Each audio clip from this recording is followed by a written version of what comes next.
Mga puso sa Bacolod City naman lapsag nga nasapuan sa bahin sang Barangay Estefania, posible ginpaanod sa suba sa Talisay City. Suno pa sa kapulisan.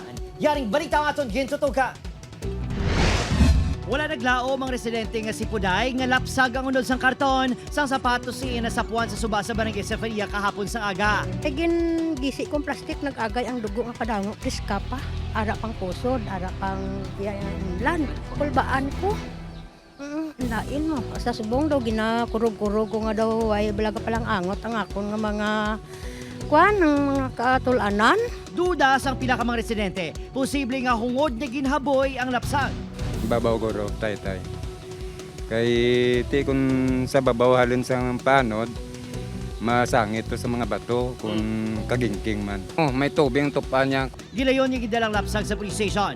Matapos ginpabindisyonan, ginlubong na sa Granada Public Cemetery. Parayon pa ang inibisigaran sa kapulisan kung sino ang naghaboy sa lapsag.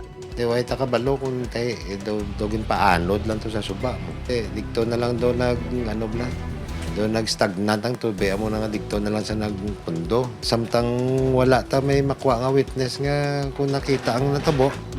Dito mabudlayan kita guro ma-identify kung sinong may kaymuan sila. Kaya ang suba na ginalina na Talisay kag Granada na mo boundary. Opo, Kiril Casillo, Adrian Pretos, One Western Visayas.